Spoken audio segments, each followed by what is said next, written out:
corazón de cada uno de ustedes. Aleluya. A ver, tóquenlo. Toquen su corazón y díganle: Padre, aquí está mi corazón, que te pertenece, Señor. Tú lo conoces, Padre. Y te ruego en el nombre de tu Hijo amado que lo escudriñes, Padre. Tú sabes lo que hoy necesito de ti, Señor. Habla mi corazón, habla mi mente. Permíteme entender tu mensaje. Permíteme seguir aprendiendo de ti. Y sigue revelándome a tu Hijo amado, Cristo Jesús. Amén. Amén. Tome su lugar, hermano. Bendito sea el Señor. En este día, hermanos, tenemos un invitado. Hoy nos va a compartir la palabra nuestro hermano Israel Zavala. Viene de la iglesia de Jesús el Cristo en Toluca. Y está hoy con nosotros, va a compartir un mensaje precioso, hermanos. ¿Cuántos creemos que Dios va a enviar un mensaje para nuestra vida este día? A ver, Señor. A ver, si tú lo crees así, dile: gracias, Padre, gracias, Señor, porque tomas este momento para con nosotros, porque permites que tu Hijo venga y pueda compartir este mensaje en mi vida. Gracias, Señor. Amén. Gracias, Señor. Bueno, Isra, pues si pasas, por favor. Se los presento. Ahorita él pues ya nos dará algunos detalles más de él, ¿verdad? Y bueno, pongamos la atención. Sé que Dios va a hablar a través de ti. Y bueno, vamos a una oración, ¿sí? Entonces, Padre, en el nombre bendito de Cristo Jesús, te queremos dar gracias por la vida de tu Hijo Israel. Te suplicamos, Padre de gloria, seas tú en la vida de tu Hijo. Sé tú, Padre, hablando a nuestras vidas. Sé tú tomando tu lugar, Dios, en el corazón de tu Hijo y hablando a través de él, Señor, inspirándolo, Dios, inspirando tu palabra, mi Señor, para que venga con la unción, Padre, que se requiere, Padre, para que cause ese efecto en nuestras vidas. Te lo suplicamos. Te pedimos que tu Hijo sea un instrumento útil en tus manos en este día, Padre, y tú te glorifiques a través de él, mi Señor. En Cristo Jesús damos gracias porque sabemos, Padre, que eres fiel a tus promesas, mi Señor. Gracias en Jesús, Cristo. Amén. Amén, Dios. Amén. Gloria a Dios.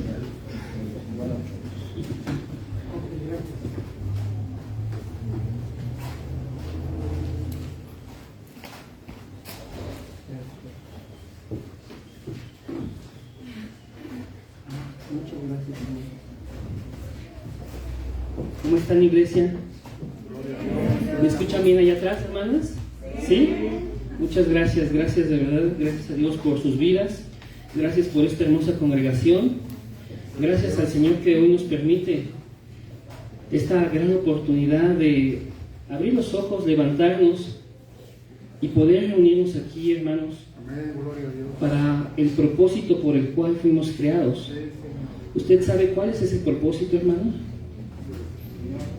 Dice la palabra de Dios que nosotros somos hechura suya, creados en Cristo Jesús. ¿Para qué, hermanos?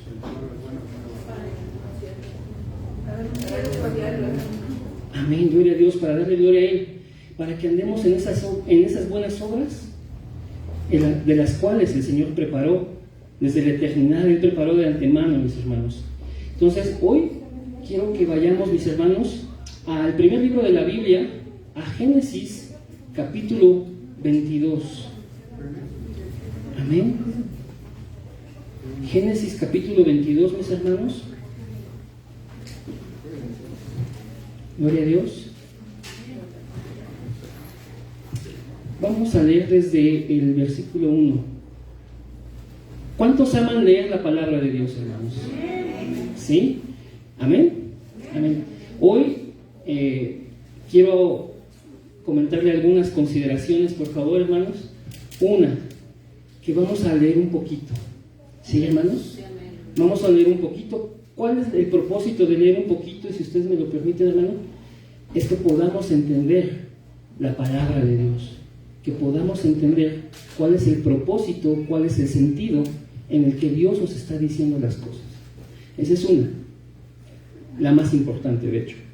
Y dos, que si me falla la voz, que si se me sale un gallo por ahí, usted me disculpe, hemos estado predicando varios días en esta semana, además de dar consejería, entonces vengo así medio, entonces si de repente me falla la voz, por favor discúlpenme. Agradezco mucho a nuestra hermana allá atrás que amablemente me condujo al lugar, me recibió.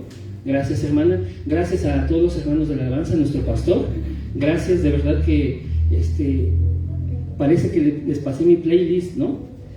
Si nos hubiéramos puesto de acuerdo no hubiera salido tan bien, pero gracias por este hermoso momento en la presencia del Señor. ¿Sí? Entonces, hermanos, hagamos lo siguiente. Vamos a disponer nuestro corazón para la palabra de Dios. Y la palabra de Dios dice así en Génesis capítulo 22. Amén. Aconteció después de estas cosas que probó Dios a Abraham y le dijo: Abraham. Y él respondió: heme aquí. Y dijo: toma ahora tu hijo, tu único, Isaac, a quien amas, y vete a tierra de Moría, y ofrécelo allí en holocausto sobre uno de los montes que yo te diré. Y Abraham se levantó muy de mañana y enalbardó a su asno, y tomó consigo dos de sus siervos, los siervos suyos, y a Isaac su hijo, y cortó leña para el holocausto, y se levantó y fue al lugar que Dios le dijo. ¿Ok? ¿Vamos bien hasta aquí? Abraham está obedeciendo la palabra de Dios. Dios le está dando una orden y él está tomando esta instrucción y la está llevando a cabo. Dice el versículo 4: al tercer día alzó Abraham sus ojos y vio el lugar de lejos. Es decir, que Abraham emprendió un gran viaje hasta el lugar donde Dios lo estaba llevando. O sea, pasaron varios días. Desde que Dios le dio la instrucción hasta que él llegó, alzó sus ojos y dijo: es ahí. Ok, versículo 5. Entonces dijo Abraham a sus siervos: esperad aquí con el asno, y yo y el muchacho iremos hasta allí y adoraremos y volveremos a vosotros. Guarde esto, hermano. Nosotros iremos, ustedes quédense aquí. Nosotros, o sea, mi hijo y yo, iremos allá, adoraremos y volveremos. ¿Ok? Versículo 6. Y tomó Abraham la leña del holocausto y la puso sobre Isaac su hijo, y él tomó en su mano el fuego y el cuchillo, y fueron ambos juntos. Entonces habló Isaac a Abraham su padre y dijo: Padre mío. Y él respondió: heme aquí, mi hijo. Y él le dijo: he aquí el fuego y la leña, mas ¿dónde está el cordero para el holocausto? ¿No? O sea, vamos bien tranquilos caminando, ya vamos con todo, pero no veo dónde está el cordero, ¿no? No veo cuál es el sacrificio, ¿dónde está? Y respondió Abraham: Dios se proveerá de cordero para el holocausto, hijo mío. E iban juntos. También, por favor, guarde este versículo 8. Dios se proveerá de cordero para el holocausto. Amén. Versículo 9. Y cuando llegaron al lugar que Dios le había dicho, edificó allí Abraham un altar. ¿Qué hizo, hermanos? Edificó un altar. Ok. Y compuso la leña. La puso alrededor del altar, la acomodó, lista para que fuera encendida. Ok. Y dice: y ató a Isaac su hijo, y lo puso en el altar sobre la leña. Y extendió Abraham su mano, y tomó el cuchillo para degollar a su hijo. Entonces el ángel de Jehová le dio voces desde el cielo y dijo: Abraham, Abraham. Y él respondió: heme aquí. Y dijo: no extiendas tu mano sobre el muchacho ni le hagas nada, porque ya conozco que temes a Dios, por cuanto no me rehusaste tu hijo, tu único. Entonces alzó Abraham sus ojos y miró, y he aquí a sus espaldas había, ¿qué? Un carnero trabado en un zarzal por sus cuernos. Las zarzas son digamos, como arbustos con ramas muy corriosas, ¿no? Estaba ahí trabado el carnero. Ok. Y fue Abraham y tomó el carnero y le ofreció en holocausto en lugar de su hijo. ¿Ok? Y llamó a Abraham el nombre de aquel lugar Jehová proveerá, o también conocido como Jehová Jireh. ¿Ok, mis hermanos? Amén. Por tanto se dice hoy: en el monte de Jehová será provisto. Ok. Amén, Señor, gracias. Bueno, hoy, hermanos, quiero compartir este mensaje con ustedes. Si le pudiéramos poner un título a esto, sería Toma el pacto. Toma el pacto. ¿Por qué toma el pacto? ¿Qué es un pacto en primero? Pacto es un arreglo, hermanos, entre por lo menos dos partes. Un pacto va más allá que un acuerdo, va más allá que una negociación. Un pacto, hermanos, es algo que no se puede disolver. Un pacto es algo que va a perdurar. Un pacto implica mi vida y la vida de la otra persona. ¿Sí? ¿Qué significa esto del pacto? El pacto significa hacer una cortada, o sea, hacer una herida para que salga sangre y entonces unir nuestra sangre. Eso, hermanos, ha sido una práctica desde la antigüedad en todo el mundo. En muchas culturas, hermanos, hay pactos que se realizan así, aún hoy. Pactos de sangre, pactos que entrelazan ambas partes y establecen, porque de eso se trata, de establecer algo, de poner en común acuerdo algo. ¿Ok, hermanos? ¿Vamos bien hasta aquí? Y bueno, la Biblia nos dice que Dios es un Dios que tiene pactos. ¿Amén? ¿Cuántos dan gloria a Dios por eso? ¿Amén? Entonces, esta historia, hermanos, de Abraham y su hijo Isaac, es una historia que nos va a mostrar una verdad espiritual y un principio, hermanos, que está replicado en toda la palabra de Dios. El pacto, hermanos. El pacto que Dios da a su pueblo. El pacto, hermanos, que Dios quiere enseñar y que tomemos. ¿Cuántos dan gloria a Dios? Bueno, esta historia nos dice, hermanos, que tomó a Abraham a su hijo, se fue con sus siervos, llegaron a ese lugar que estaba lejos, subieron nada más ellos dos, él preparó todo, lo puso sobre el altar, atado, ¿no? Isaac ya se venía preguntando en el camino, bueno, ¿dónde está el sacrificio? ¿Cuál es el animal? ¿Qué vamos a sacrificar? Él era el sacrificio. Él era el sacrificio. Dios le había prometido 25 años atrás a Abraham que de su descendencia vendría la bendición a todas las familias de la tierra. Cuando Dios toma a Abraham en Génesis capítulo 11, hermanos, Dios le dice, hey, Abraham, salte de tu tierra, salte de tu parentela, vete a la tierra que yo te mostraré. Ve a ese lugar donde yo te diré, aquí es, yo haré de ti una gran nación. En tu simiente, Abraham, serán benditas todas las familias de la tierra. Dios le está haciendo una promesa a Abraham 25 años atrás, hermanos. Y Abraham sale de Ur de los Caldeos, una región que geográfica, históricamente, pues corresponde, digamos, al imperio antes de Mesopotamia y después de Babilonia, ¿no? O sea, por allá, de aquel lado. Y él se viene acercando hacia donde después sería, pues, la tierra del pueblo del Señor. Pero fueron un viaje de vida, hermanos. Todo este proceso, imagínense, 25 años en que Dios está diciendo, Abraham, de ti levantaré una gran nación, en tu simiente serán benditas todas las familias de la tierra. Imagínense vivir con esa promesa, pero como que no pasa nada, ¿no? Como que pasan los días y como que, bueno, ¿y cómo lo vas a hacer, Señor, no? Pasa el tiempo y Abraham se encuentra con Dios y dice, bueno, es que, Señor, mira, no tengo heredero. Y la persona que parece que me va a heredar, pues es mi siervo, ¿no? Y dice Dios, no, o sea, tranquilo, yo ya te prometí que de ti voy a levantar una gran nación, que de tu simiente, o sea, de tus descendientes, de tu semilla, voy a levantar una nación. Van a ser benditas en ti las naciones, las familias de la tierra. Pasa el tiempo, hermanos. Se dice fácil decir 25 años, hermanos. Pero yo veo aquí hermanos jóvenes, no sé cuántos años tengan, pero es toda la vida de estos jóvenes. Es mucho tiempo, hermanos, humanamente hablando. 25 años en los que Abraham empieza a esperar en fe. comienza a caminar sus días en fe. No entiende al principio muy bien, no le hace mucho sentido, pero empieza a caminar en fe, hermanos.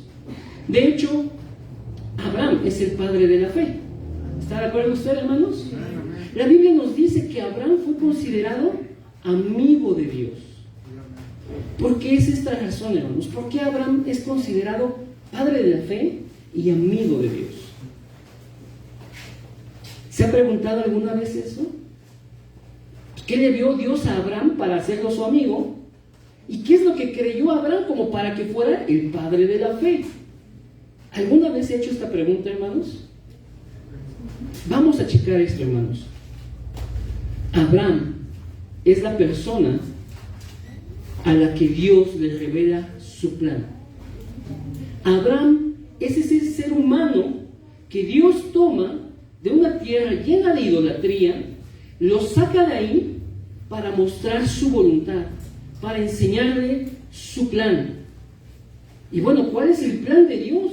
¿Y cuál es esa fe que creyó Abraham? Pues mire, hermano, la Biblia en la vida de Abraham y diversas cartas como Romanos, como Gálatas, como Hebreos, nos muestra lo siguiente. Abraham creyó en tres cosas, hermano. Abraham creyó en tres cosas. Primero, que a través de su descendencia, a través de su simiente, las familias de la tierra serían benditas. Eso es lo primero. Segundo, que habría redención por un sacrificio, y habría resurrección. Y es precisamente, hermanos, en este capítulo 22, donde podemos ver esto, un sacrificio y una resurrección. Vamos a ver por qué, hermanos. Dice el versículo 10 de este capítulo 22, hermanos, podemos poner, gracias, mi hermano. Y extendió Abraham su mano y tomó el cuchillo para degollar a su hijo. O sea, verdaderamente lo iba a sacrificar. Dios estaba viendo el corazón de Abraham. Y entonces le dice, Abraham, Abraham. Y él respondió, heme aquí. Y dijo, no extiendas tu mano sobre el muchacho ni le hagas nada, porque yo conozco, ya vio Dios, yo conozco que temes a Dios, por cuanto no me rehusaste tu hijo, tu único. O sea, lo esperaste 20 y tantos años, lo esperaste contra todo pronóstico, lo esperaste a pesar de que tú y tu esposa ya eran avanzados en edad, lo esperaste a pesar de que la matriz de tu esposa no estaba en tiempo. Lo esperaste, pero no me lo rehusaste cuando te lo pedí. Abraham estaba accediendo a lo que Dios le demandaba. Dame a tu hijo. Y él se lo entregó. Y a punto de matarlo, Dios lo detiene. Yo conozco, yo ya vi que no temes, que temes a Dios y que no me vas a rehusar a tu hijo, a tu único. Y entonces, efectivamente, Dios provee. ¿Pero qué proveyó Dios en ese momento? Un carnero, hermanos. Está raro eso, ¿no? O sea, Abraham había dicho antes, pues Dios se proveerá de cordero. Pero cuando Dios lo detiene, a sus espaldas no había un cordero, había un carnero. Ahí trabado en esa zarza. Y entonces Abraham lo toma y lo sacrifica en lugar de su hijo. ¿Pero por qué Dios permitió esto? ¿Por qué en la zarza había un carnero y no un cordero? Y bueno, aquí el más feliz y el más gozoso, ¿quién creen que era? Isaac, porque él experimentó en carne propia ir a la muerte y regresar de ella. Porque estuvo a punto de morir y fue detenido su padre para no degollarlo. O sea, quien entendió el pacto, hermanos, quiero decir esto, más pronto fue Isaac. Isaac vivió que él ya estaba puesto para morir y que de repente otro tomara su lugar. ¿Me entiende, hermano? ¿Estamos teniendo sentido en esto, hermanos? Hay alguien, hermanos, que también detuvo nuestra muerte. Hay alguien que tomó nuestro lugar. Hay alguien que vino y nos sustituyó. Hubo un intercambio ahí. Hay alguien, hermanos, pagó por nosotros. ¿Cuántos dicen gloria a Dios, hermanos? Isaac está entendiendo el pacto. ¿Cuál es el pacto? Bueno, este acuerdo que permanece, este acuerdo donde hay sangre, donde implica la vida. Isaac está entendiendo esto, hermanos. Yo iba a morir, pero alguien murió en mi lugar. ¿Me está entendiendo, hermanos? Yo iba a morir, pero alguien murió en mi lugar. Dios se proveyó, sí, de un sacrificio. En ese momento Dios puso un carnero ahí trabado y lo toma Abraham y lo ofrece en sacrificio en lugar de su hijo. ¿Sí, mis hermanos? Amén, gloria a Dios. ¿Por qué todo esto? ¿Cuál es la necesidad de ofrecer un sacrificio? Vamos a la raíz de todo esto, hermano. ¿Por qué Dios está pidiendo un sacrificio? ¿Por qué tiene que haber sangre? ¿Por qué tiene que haber alguien que muera? Amén. Vamos a ir a Génesis capítulo 3, mis hermanos, por favor.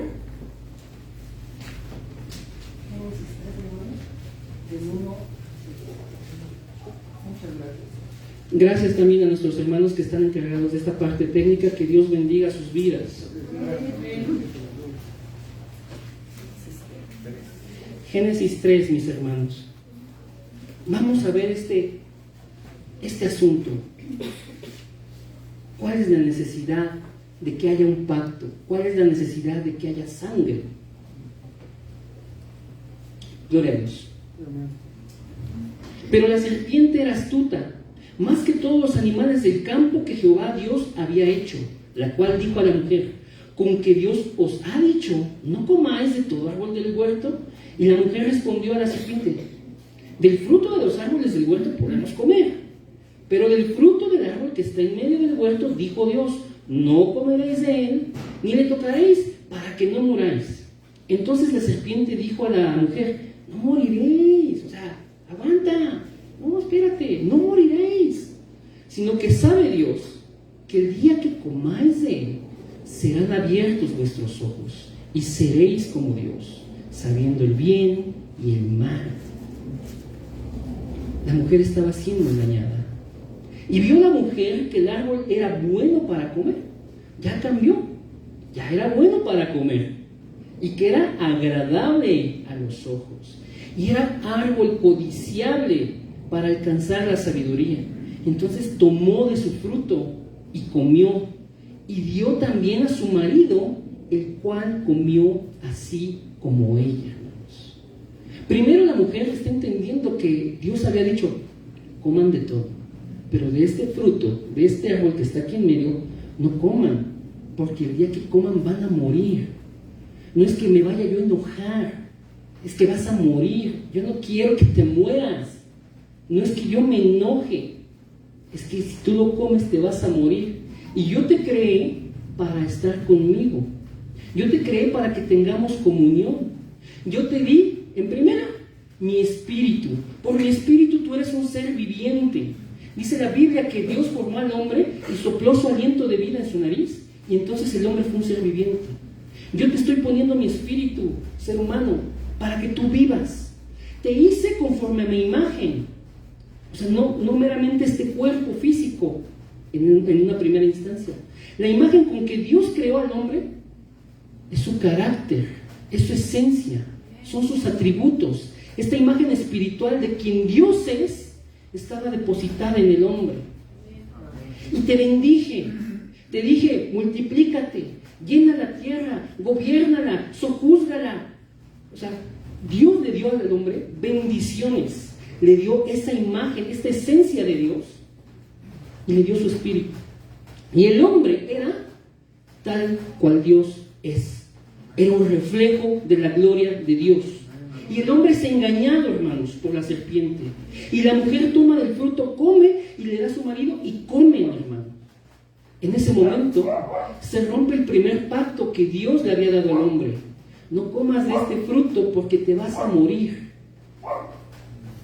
La voluntad de Dios en realidad no era que el hombre comiera ese fruto, pero Dios sabía que iba a pasar.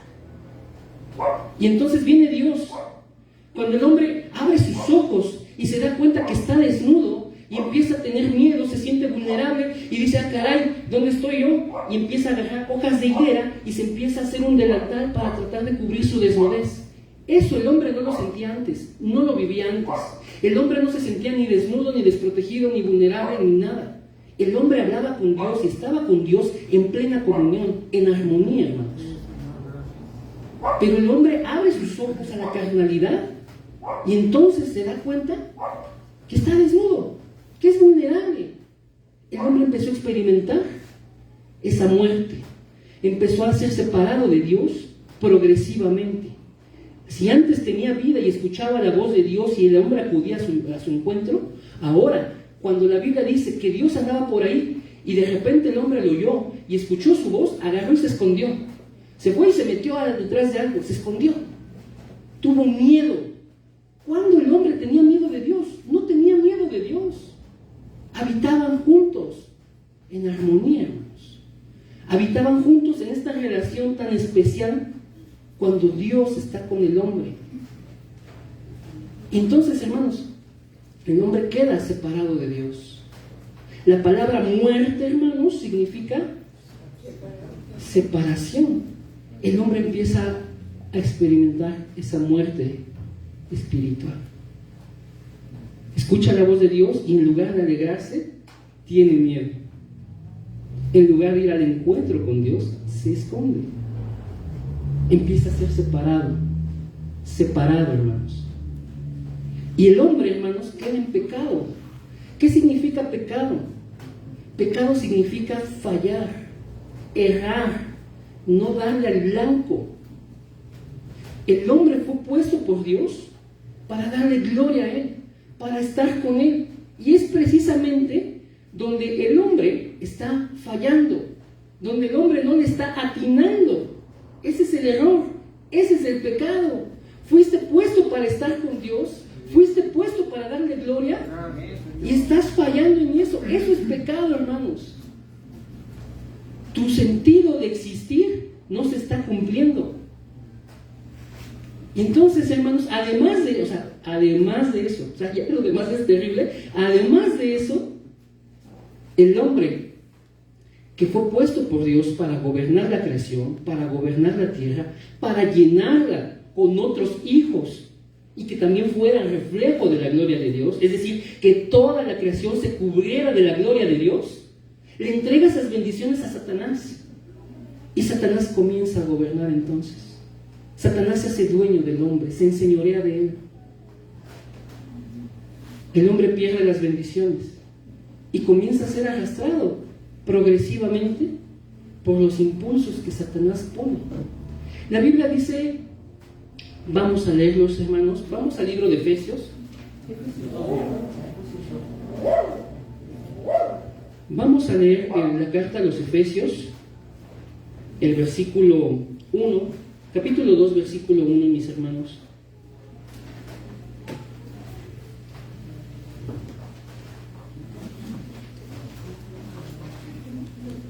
¿Cuántos dan gloria a Dios?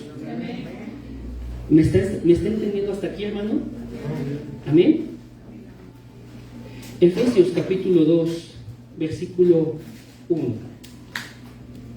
Nos está hablando de la que está haciendo Dios. Y Él, o sea, Dios, os dio vida a vosotros cuando estabais muertos en vuestros delitos y pecados, en los cuales anduvisteis en otro tiempo, siguiendo la corriente de este mundo. Cheque, ¿cómo andábamos? Muertos en delitos y pecados, siguiendo la corriente de este mundo, conforme al príncipe de la potestad del aire, este es Satanás, el espíritu que ahora opera en los hijos de desobediencia, entre los cuales también todos nosotros vivíamos en otro tiempo. ¿En dónde? En los deseos de nuestra carne, haciendo la voluntad de la carne y de los pensamientos. Y éramos por naturaleza hijos de ira, lo mismo que los demás. Hay gente que se resiste a creer que Satanás existe. Hay gente que se resiste a creer que inspira y motiva a hacer daño, a desobedecer a Dios. Pero aquí la palabra nos está diciendo claramente, andábamos siguiendo una corriente inspirada por Satanás para que anduviéramos en la carne, en los deseos. y éramos por naturaleza hijos de desobediencia, hijos de ira, rebelados en contra de Dios. Esa es la esclavitud a Satanás, hermanos. Entonces entiende el problema fundamental: pecado, separación, esclavitud a Satanás. De ahí proviene todo, hermano. Todo lo que hoy allá afuera la gente comenta, que es que me pasó esto, es que lo otro, y no sé qué hacer, y ya no siento que pueda ver la luz. Todo, hermano, proviene de ahí. Todo proviene de eso. Ese es el fundamento. Cuando uno construye una casa, lo primero que tiene que poner son los cimientos. Y la vida del ser humano separado de Dios, hermanos, es eso. Todos los problemas que vienen a la vida del ser humano son esos cimientos. Son esos cimientos sobre los cuales está construida esa vida, que está separado de Dios, que está en pecado y que está bajo la esclavitud de Satanás. Ese es el cimiento de esa persona. A partir de ahí va a construir una vida, ¿cómo creen? Llena de broncas, llena de problemas, llena de todo, en cualquier área, en lo físico, en lo interior, en la economía, en todo, hermanos. Son problemas que vienen derivados de ese verdadero problema. El único problema que el ser humano tuvo fue ese. Lo demás fueron consecuencias de ese problema. Si hoy allá afuera hay delincuencia, hay robo, hay crimen, hay adulterio, hay mentira, hay corrupción, todo eso, hermano, es una derivada de esto. Si allá afuera hay mucha ansiedad, depresión, hay gente que se suicida, es consecuencia de esto. Si allá la gente dice, no me alcanza, estoy como en maldición y mi familia ha sido así y así, así conmigo, es derivado de esto, hermanos. Es solo consecuencia, un reflejo del cimiento sobre el cual está construido la vida de una persona. Un problema fundamental, o sea, un fundamento. De ahí la gente ha construido su vida. Pero la gente ignora, hermanos, que se encuentra en este problema. La gente ignora que está separada de Dios, que está en pecado y que está bajo la esclavitud de Satanás.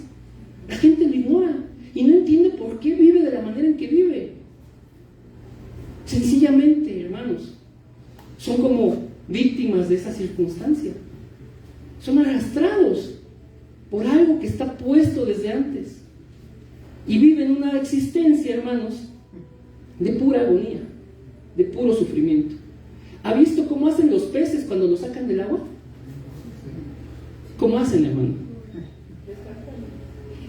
¿No? Es exactamente un ejemplo, hermanos, de la vida que llevamos cuando estamos así, bajo el problema fundamental.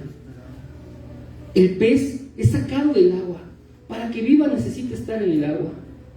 Pero sacan del agua al pez y el pez empieza a agonizar y empieza a luchar por querer regresar al agua. Es una lucha. Pero a medida que avanza el tiempo, ya no es una lucha. Se convierte en una agonía. Porque va perdiendo toda su fuerza. Hasta el momento en que se muere. Y es exactamente lo mismo, hermanos. El hombre comienza luchando. Y lucha hasta donde le dan las fuerzas. Y cuando se le acaban las fuerzas, ya solo agoniza. Y muere. Es eso, hermanos. Pero Dios, hermanos, o sea, gloria a Dios por esos peros. Porque Dios hizo algo, hermanos. Cuando el hombre, en verdad, cayó en pecado, cayó en esta esclavitud de Satanás, fue separado de Dios, Dios hizo algo. Tal cual el hombre pecó y enseguida Dios se apareció y dijo, a ver, vamos a ordenar esto. Y entonces la Biblia nos dice en Génesis 3:15, hermanos, la primera promesa del Evangelio. En toda la palabra de Dios, esta es la primera promesa del Evangelio. ¿Podemos ir a Génesis 3:15, mi hermano, por favor?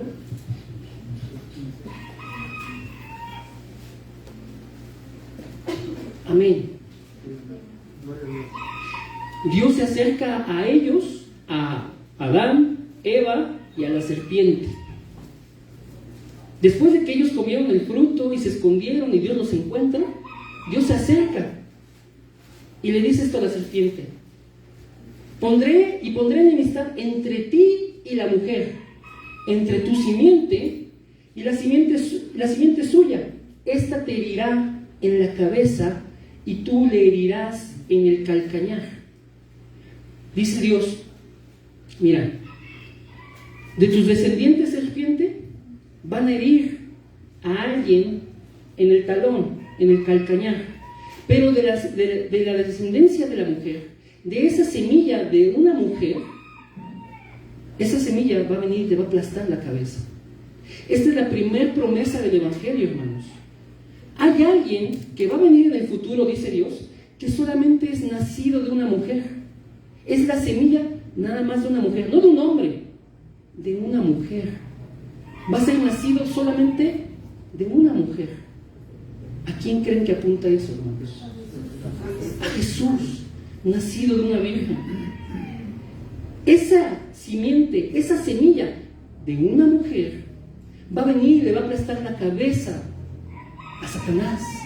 Pero Satanás, ok, su descendencia, los hijos del diablo, van a provocarle una herida, van a morderle en el talón. ¿Qué es eso, hermanos? Va a haber una herida, va a haber sangre.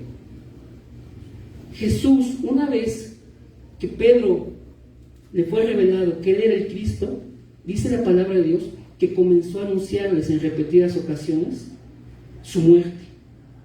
Él dijo, ok, ya saben que yo soy el Cristo, no lo digan a nadie. ¿Por qué? Porque es necesario que a su tiempo yo vaya a Jerusalén y me agarren, yo padezca de los ancianos de la religión, me maten y sea sepultado, pero al tercer día voy a resucitar. Jesús estaba dando este anuncio a sus discípulos. Ok, ustedes ya saben que yo soy el Cristo, pero no lo digan. Cuando sea el tiempo, ustedes sabrán que yo tengo que ir a padecer, que yo tengo que ir a sufrir, me van a matar, pero voy a resucitar. Es esa herida, hermanos, es esa sangre que los hijos del diablo provocaron en el cuerpo del Señor Jesucristo. Pero esa es la primera promesa del Evangelio, hermanos. Hay alguien en el futuro, solo nacido de mujer, que vendrá y le aplastará la cabeza a Satanás, y sus hijos le van a provocar una herida. Esa es la primera promesa del Evangelio. ¿Y dónde está la segunda promesa del Evangelio, hermanos? Versículos adelante. Génesis 3, versículo 21. Y es aquí donde verdaderamente vamos a entrar al tema, hermanos. Ya me fui con mucho contexto, le pido que me disculpe, pero consideré necesario explicar esto primero. Génesis 3, capítulo 21. Y Jehová Dios hizo al hombre y su mujer túnicas de pieles y los vistió. ¿Qué es esto, hermano? ¿Qué tiene que ver con el Evangelio? ¿Qué tiene que ver con lo que Dios va a hacer? Amén, gloria a Dios, gloria al Señor. Tú, hombre y mujer pecadores, comieron ese fruto. Ese fruto yo ya había mandado que no lo comieran porque iban a morir. Cuando ustedes tomaron ese fruto, su destino, ¿qué es? Morir. Pero yo no quiero que mueran. ¿Por qué? Porque yo los creé para estar conmigo.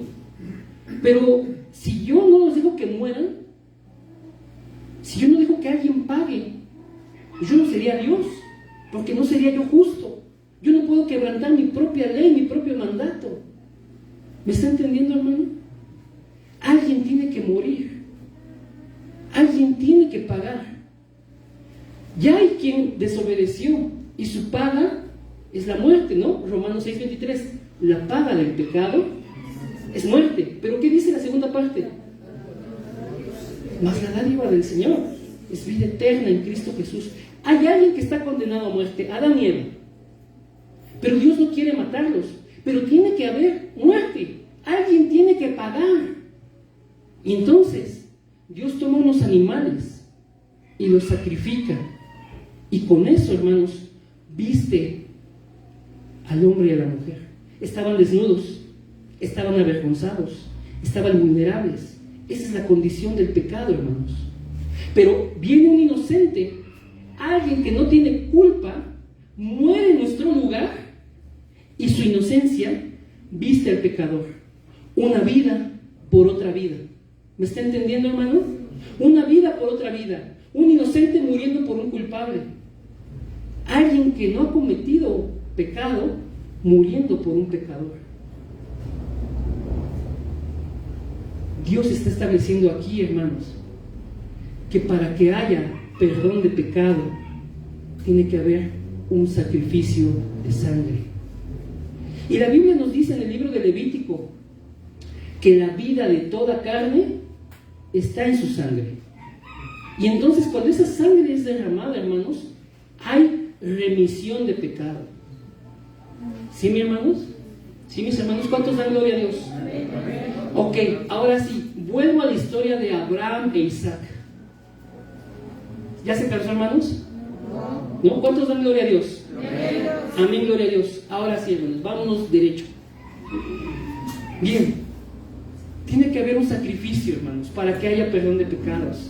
¿De dónde viene el sacrificio? Desde este punto, hermanos, desde que el hombre pecó, Dios puso la solución. Vendrá alguien en el futuro que aplastará a ese enemigo que te engañó. Pero de momento, para que haya paz entre tú y yo, tiene que haber un sacrificio. Tiene que haber sangre que perdone ese pecado. Y cuando Dios le pide a Abraham a su hijo, Abraham no duda en llevar al hijo y sacrificarlo. Y Dios ve el corazón de Abraham y dice: ok, conozco que no me rehusaste de darme tu hijo, tu único, te lo prometí hace 25 años, no lo creíste, de repente tuviste una aventura con Agar y te nació Ismael y quisiste ayudarme cuando yo te dije: yo te voy a dar descendencia. Pasaron 25 años, Abraham, tal vez fue difícil para ti, pero yo voy a cumplir mi palabra. Ese hijo será tu descendencia, y de él sacaré reyes, y de él saldrán naciones, y yo voy a hacer una gran nación de ti, porque yo te prometí, yo dije, yo establecí que de tu descendencia serían benditas las naciones, las familias de la tierra. Dios no retarda su promesa, hermanos. Dios va a cumplir su promesa, porque Él lo estableció, Él lo va a cumplir. Él es un Dios vivo, es un Dios que está por encima de las cosas. Nosotros podemos mentir, nosotros podemos arrepentirnos, pero Dios, hermano, Dios cumple su palabra. Él es fiel a su palabra, Él es inamovible, Él no cambia, Él sigue siendo el mismo de ayer, de hoy y por los siglos. Y el poder de su palabra, hermanos, es un poder creador. Dios dijo: sea la luz, y fue la luz. Sean los mares, y fueron los mares. Cuando Dios habla, Él crea, Él da vida, hermanos. Y entonces, imagínense, el poder de su palabra, por supuesto que se va a cumplir. Ese poder va a crear lo que Dios ya dijo. Dice la Biblia que su palabra va, ejecuta lo que Él quiere y no regresa vacía. La palabra de Dios es tan poderosa, hermanos, que entra en nosotros y discierne nuestros pensamientos y corazones, hermano. La palabra de Dios tiene poder. Si Dios dio una palabra, esa palabra se va a cumplir. Abraham, yo voy a bendecir a todos a través de tu descendencia. Abraham, no dudes, porque yo levantaré una gran nación de ti. Abraham, no importa cómo te veas tú y tu esposa, yo voy a darte un hijo. Amén. La palabra de Dios tiene poder, hermanos. La palabra de Dios se va a cumplir, porque Dios es fiel a su propia palabra. Entonces, hermanos, Isaac, puesto ahí, amarrado de pies y manos y todo el cuerpo, acostado sobre la leña. La leña ya, yo creo, ya ahí a punto de prenderse, y ve un gran cuchillo. Se lo van a clavar, lo van a degollar, lo van a matar. Será ofrecido en sacrificio por su padre. Y su padre le dijo: pues Dios proveerá, Dios se proveerá de un cordero, ¿no? Ah, me engañó, me jugó la chueca. Imagínense todo lo que pudo haber pasado. La Biblia no nos lo dice, pero imagínense todo lo que pudo haber pasado por la mente de Isaac. Todo lo que pudo haber pasado. Pero al final Dios, que es fiel, detiene a Abraham. Y no es muerto el muchacho, no es sacrificado. Provee un carnero trabado ahí en una zarza. entonces el sacrificio que toma el lugar de Isaac. Isaac se queda con esto para toda su vida, hermanos. Yo iba a ser sacrificado, pero alguien tomó mi lugar. Igual que Adán y Eva, hermanos, merecían morir, pero un inocente tomó su lugar.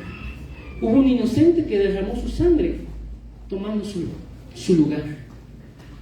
Entonces, hermanos, aquí hay algo bien importante. El pacto consiste, hermanos, en que tiene que haber un derramamiento de sangre. Un derramamiento que perdone el pecado. Un derramamiento de sangre con la cual esa sangre cubre el pecado. Imagínense, hermanos, todo lo que Dios está haciendo por salvar al hombre. Dios se tiene que manifestar en carne.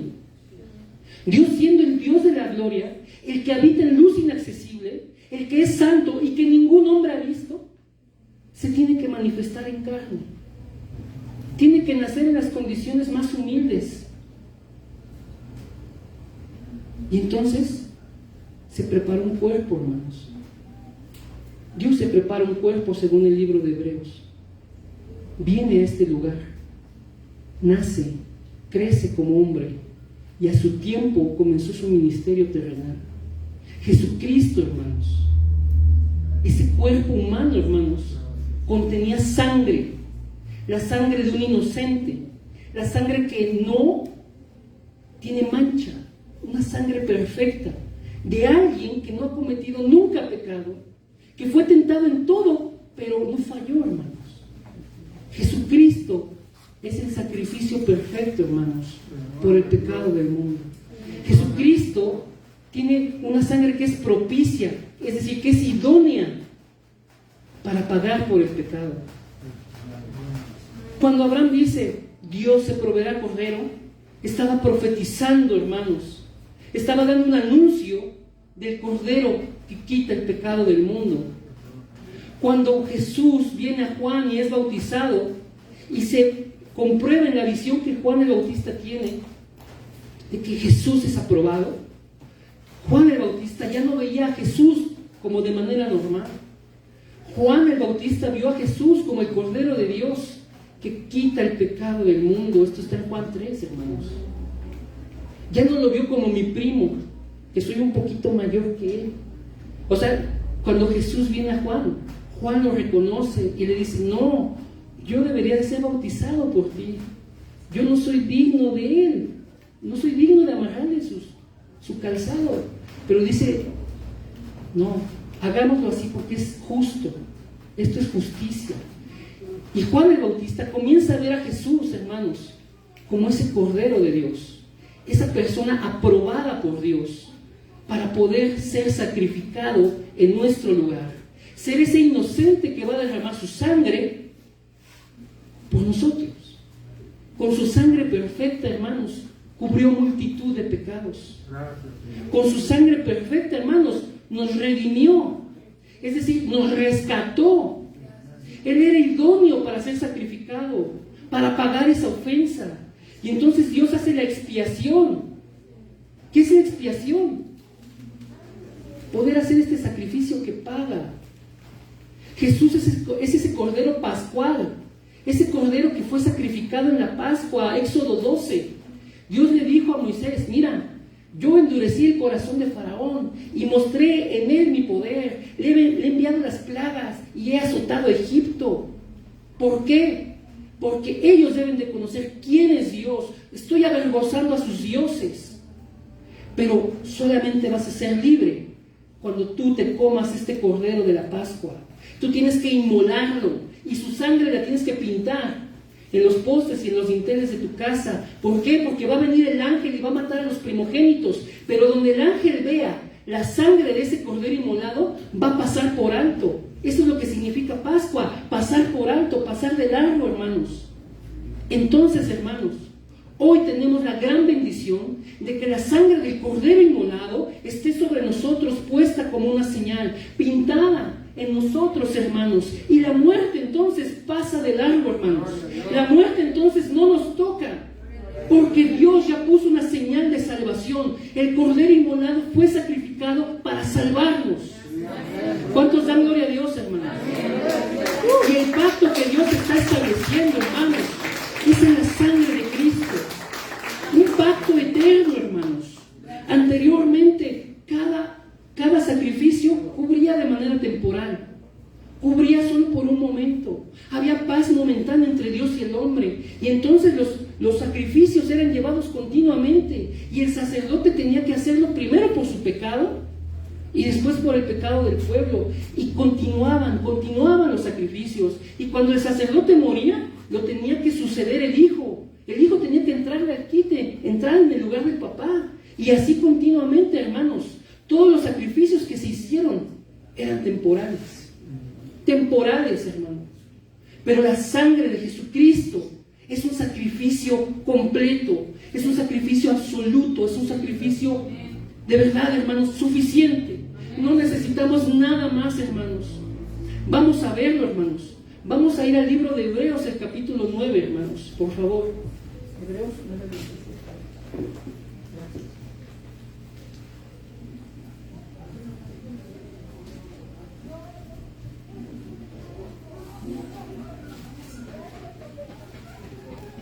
Vamos a ir a Hebreos 9:27, mis hermanos. ¿Ya lo tenemos aquí, mis hermanos? Amén.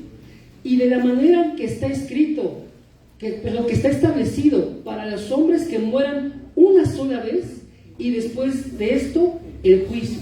Vamos a ver si vamos a leer ahora el versículo siguiente. Así también Cristo fue ofrecido una sola vez para llevar los pecados de muchos y aparecerá por segunda vez sin relación con el pecado para salvar a los que le esperan. Una sola vez, hermanos. Los hombres morimos una sola vez y después de esto vendrá el juicio. Y así, una sola vez, Jesús fue sacrificado, hermanos, para salvar a muchos, para entregarse por muchos. Y después vendrá, no con relación al pecado, ya, porque eso ya quedó solucionado. Vendrá para salvar a los que en Él esperan. Maranata, hermanos. Cristo viene, pero ya no viene a ofrecerse, viene por su iglesia, porque ese sacrificio es suficiente, porque ese sacrificio, hermanos, cambia todo, cambia las épocas, cambia las situaciones, cambia mi pasado, mi presente y mi futuro, hermanos. Jesús, estando en la cruz, Juan 19:30, gritó, exclamó algo: consumado es, hermanos. Ahí se terminó todo, todo, hermanos. Para ese momento fue puesto, para ese momento se preparó tanto tiempo. Por eso le dijo a sus discípulos: no digan que soy el Cristo, a su tiempo iré a la cruz, a su tiempo voy a padecer, me van a matar, pero a su tiempo, a su tiempo. Cuando Jesús va a la cruz y verdaderamente paga con su sangre, hermanos, dice, consumado es, ya se acabó, ya se acabó. Yo vine a dar mi vida en servicio por los demás, dice Marcos 10:45. Jesús vino a entregar su vida en rescate por muchos, vino a servir a los demás. Cuando Él, de verdad, hermanos, le dolió. O sea, cuando hablo de esto siempre digo, es que le dolió, porque la gente lo ha minimizado, porque la gente agarra y pinta unos cuadros con un Jesús muy europeo, con 2-3 gotitas de sangre, ya. Y hay otros que son como un poco más, así como más reales, ¿no? Más así, un poco más sangrientos, ¿no? Pero no es cierto, hermano. O sea, de verdad, fue una tortura. Fue una tortura, tuvo muerte de criminal. La Biblia dice que Él fue hecho maldición por nosotros. ¿Por qué? Porque el pecado de todos se le imputó a Él, se le puso encima, Él lo llevó. Entonces murió de la peor manera. Murió con una muerte indeseable, hermanos, solo para malhechores. Pero ahí Jesús consumó todo. El capítulo 53 de Isaías, hermanos, nos da claramente una visión de cómo es esta muerte. un siervo sufriente, alguien que fue quebrantado, alguien al que le dimos la espalda, alguien que experimentó dolores y que por su llaga, imagínense, o sea, una cosa es una herida, pero otra cosa es una llaga. Por su llaga fuimos sanados, hermanos. O sea, verdaderamente sufrió al pagar. Y al pagar, hermanos, nos dio libertad. Al pagar nos dio rescate. Al pagar nos trasladó de muerte a vida. Ya no hay condenación para nosotros, sino que somos puestos en vida. Ya no estamos puestos en la potestad de Satanás, somos trasladados al reino de Jesús, por quien tenemos redención de pecados, como lo dice Colosenses 1, 13 y 14, hermanos. Hemos sido rescatados, hemos sido liberados. Había un problema fundamental, algo que estaba en la vida de las personas. Estar separado de Dios, estar en pecado, estar bajo la esclavitud de Satanás. Pero Jesús en ese sacrificio, hermanos, quebró todo eso. La Biblia dice en Colosenses, hermanos, capítulo 2, versículo 3 en adelante, que Él quitó un acta de decretos que nos era contraria. O sea, esa acta decía, estos tienen que pagar, estos tienen que ir a morir. Estábamos con un boleto a la destrucción, pero Jesús tomó esa acta, la quitó de en medio, la clavó en la cruz, hermanos, y Él despojó a los principados y potestades, esos que nos andaban ahí persiguiendo, esos que nos influenciaban, que nos esclavizaban a una vida de pecado, hermanos. Él los exhibió en esa cruz. Él ya triunfó sobre todo, hermanos. Dice la Biblia en Hebreos 2, 14 y 15, que Él, por medio de la muerte, destruyó al que tenía el imperio de la muerte, al diablo. Era necesario que Él tomara carne, sangre, viniera a este mundo para ser sacrificado y liberarnos, hermanos, de esa servidumbre que todos estábamos puestos en esa servidumbre, en esa esclavitud. Jesús tomó un camino muy difícil, hermanos. Morir, entregar su vida en rescate por cada uno de ellos. Ese es el pacto, hermanos, que Jesús viene y entrega su vida, su sangre es derramada, hermanos, y en esa sangre nosotros tenemos una paz que no es momentánea, como todos los sacrificios que vienen en el Antiguo Testamento. Es una paz eterna, duradera, hermanos. Jesús viene y muere, hermanos, y en esa sangre, hermanos, nos da una libertad, no una libertad que duraba un año, como a veces algunos sacrificios. No, hermano, esa libertad dura de aquí en adelante, eternamente, porque Jesús es el sumo sacerdote que intercede por nosotros de manera eterna, hermanos. Él entró no en un santuario hecho por manos de hombres, hermanos. Él entró en la presencia misma de Dios, en el tabernáculo celestial, y se presentó ahí y nos abrió un camino a Dios a través de su carne, a través de su sangre, hermanos. El velo, cuando Él murió, fue partido de arriba para abajo, nos abrió el camino para la presencia de Dios. Esto es un signo de que fue Él de verdad inmolado, de que fue quebrantado, de que lo sacrificaron de la peor manera, pero a través de esa muerte, hermanos, nosotros tenemos el camino abierto a Dios. Jesús es el mediador de un nuevo pacto, hermanos. Jesús es la persona que tomó nuestro lugar. Nosotros somos Isaac, hermanos. Estábamos puestos para un sacrificio, pero Dios detiene ese sacrificio y toma a una persona inocente en nuestro lugar y va y muere. Hermanos, Isaac de seguro que con eso que sucedió se quedó para toda su vida. Esto, hermano, de tomar el pacto, hermanos, de verdad, hermanos, espero que no sea de un domingo, que sea de aquí en adelante, porque la misma naturaleza de ese pacto no es de un día, como los sacrificios que se hacían uno por la mañana y otro por la tarde. No, es un sacrificio, hermanos, eterno, completo, absoluto, es suficiente. Usted, todos aquí, hermanos, no necesitamos nada más. Necesitamos solamente la sangre de Cristo en nuestra vida. Recordar, hermanos, cada día ese pacto que alguien tomó nuestro lugar y que verdaderamente quebrantó lo que a nosotros nos tenía muertos en delito y en pecado, que nos tenía separados de Dios, que nos tenía siguiendo las corrientes de Satanás. Si tomamos el pacto cada día, hermanos, vamos a ser libres de eso, porque Jesús, hermano, como profeta verdadero. ¿Quién es un profeta? Profeta, hermanos, hay dos definiciones, una griega, una hebrea. Profeta, el que anuncia las cosas futuras. Profeta, el que habla en lugar de otro. Dios daba su palabra a un profeta y ese hablaba lo que Dios quería. Ese anunciaba lo que vendría.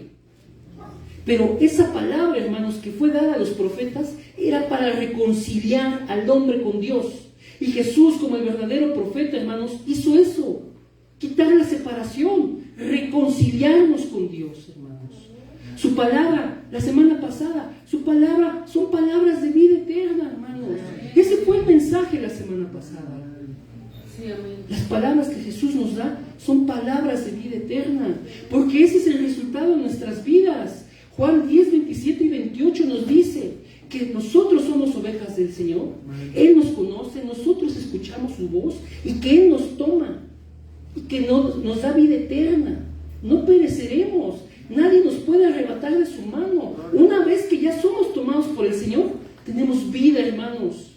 Tenemos vida eterna. Nadie nos va a quitar de aquí. Nadie. Jesús dijo, nadie las va a arrebatar de mi mano. Es nadie, hermano. No importa lo que venga, lo que veas con tus ojos, nadie te va a arrebatar de la mano del Señor. Es vida eterna. Jesús, hermanos, como el sacerdote verdadero, entregó su sangre. Él ofreció como sacerdote un sacrificio, pero Él era el mismo sacrificio. Él quitó el pecado, hermanos. Pagó por ese pecado. Y ahora tenemos libertad, hermanos. Estábamos en condenación, pero ahora tenemos libertad. ¿Entiende el cambio? Estábamos condenados a muerte, pero ahora Dios nos da vida. Nos da libertad de esa condenación. Romanos 8, 1 y 2 nos dice: ahora pues, ninguna condenación hay para los que están en Cristo Jesús. No los que andan conforme a la carne, los que andan conforme al Espíritu. Hermanos, ¿por qué? Porque la ley del Espíritu de vida en Cristo Jesús nos ha librado de la ley del pecado y de la muerte. Amén. Hay libertad en Cristo Jesús. Amén, amén. Eso lo ganó como sacerdote, el sacerdote verdadero. No que muere y un hijo tiene que tomar su lugar, no que tiene que ofrecer primero por sus pecados. No, Él es eterno, Él no tiene pecado. Es el sumo sacerdote que intercede con ese sacrificio para siempre por nosotros, hermanos. Y Jesús, como el Rey verdadero, hermanos, venció a Satanás. Él vino para deshacer todas las obras del diablo. Primera de Juan 3:8 nos dice eso. El que practica el pecado es el diablo. Sí, es el diablo. Pero para esto Jesús apareció. Para esto apareció el Hijo de Dios.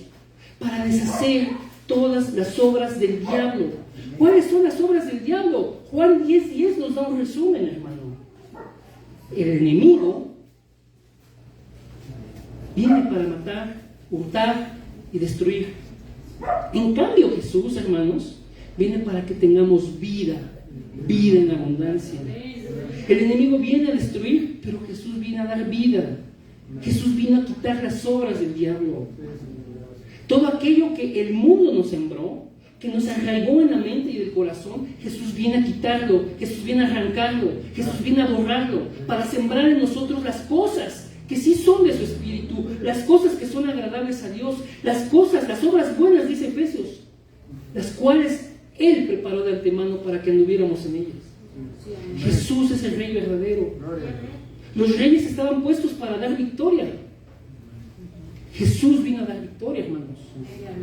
Todos los oficios que la Biblia nos habla, profetas, reyes, sacerdotes, estos tres oficios, hermanos, fueron ungidos de parte de Dios. Y el Espíritu de Dios venía sobre ellos, hermanos. Entonces, tenían autoridad y poder para hacer la tarea encargada. El profeta, hablar la palabra de Dios para reconciliar al pueblo. El sacerdote, ofrecer un sacrificio, hermanos, para traer perdón y libertad, hermanos. Y el rey, ir a las batallas y ganar esas batallas, hermanos. Jesús es el rey verdadero, el profeta verdadero, el sacerdote verdadero. ¿Por qué? Porque en su humanidad estaba habitando el Espíritu de Dios. No era un ungido como los del Antiguo Testamento. Ellos solamente fueron representaciones de Él. Jesús verdaderamente es Dios y Él tiene la autoridad y poder para hacer esto.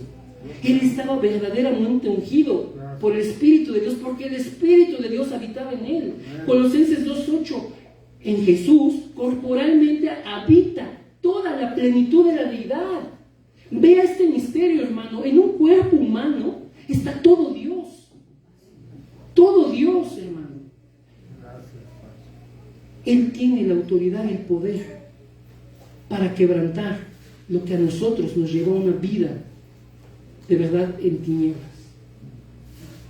Es este pacto, hermanos, en su sangre, que nos da la oportunidad de vivir como Dios quiere que vivamos. Regresarnos a ese diseño original. Regresarnos a ese diseño donde Dios nos creó con su espíritu, con su imagen, con sus bendiciones. A eso es a donde vamos, hermano. Si nos aferramos al pacto, hermanos, Dios hace esto en nosotros. Regresarnos a ese lugar para el cual fuimos creados, para estar con Él y para darle gloria, hermanos. Yo invito, hermanos, en este día a que tomemos el pacto. Usted tome el pacto. Recuerde cada día, hermanos, por favor, que alguien murió en su lugar, que esa sangre verdaderamente le da libertad, le da vida eterna, le da victoria, hermanos. Hermanos, si nosotros creemos esto, hermanos, verdaderamente tendremos un sendero nuevo en el Evangelio.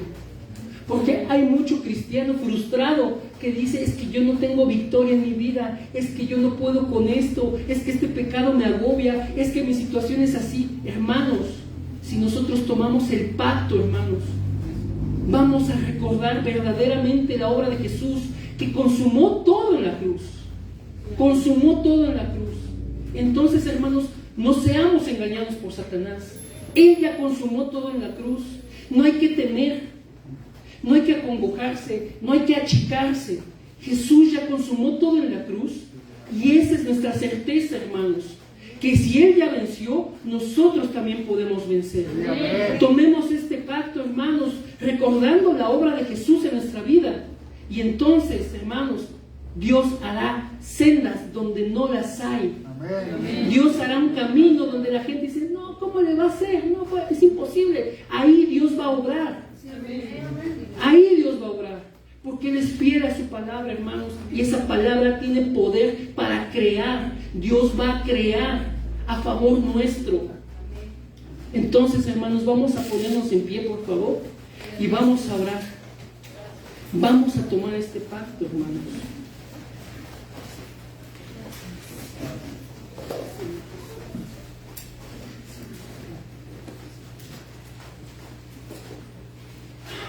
Amén, gloria a Dios. Amado Padre, gracias por la obra de Jesucristo en la cruz. Gracias porque esa sangre preciosa fue derramada en mi lugar. Gracias porque Jesús es el fiador de un nuevo pacto, un mejor pacto. Es eterno, es completo, es absoluto, es suficiente. Señor, gracias porque tú consumaste todo en la cruz. Tú gritaste: consumado es. Y ahí, Señor, se cumplió todo. Tú acabaste con eso que nos tenía separados de ti, nos tenía en pecado y nos tenía bajo la esclavitud de Satanás. Ahí tú cambiaste nuestro estado espiritual, cambiaste nuestra eternidad una vez y para siempre, Señor. Ahora, Padre, te pido por esta hermosa congregación que podamos tomar el pacto cada día, que podamos recordar ese sacrificio en la cruz del Calvario. Señor, llénanos con el poder de tu Espíritu para recordar la obra de Cristo en esa cruz. Cristo es la persona que tiene la autoridad y el poder para quebrantar todas las tinieblas. Cristo es la persona que tiene autoridad y poder para verdaderamente dar una libertad del pecado. Cristo es el que tiene la autoridad y poder para reconciliarme eternamente contigo. Señor, ayúdanos a entender esta obra. Ayúdanos a tomar este pacto que es en la sangre de Jesús. Gracias porque Él tomó nuestro lugar en la cruz. Gracias porque nosotros estábamos destinados a morir, pero en su misericordia nos ha salvado. Gracias, Padre. Permite en el nombre de Jesucristo que podamos tomar este pacto cada día, Señor. Amén, amén. En el nombre de Jesucristo. Amén. ¿Cuántos dan gloria a Dios, hermanos?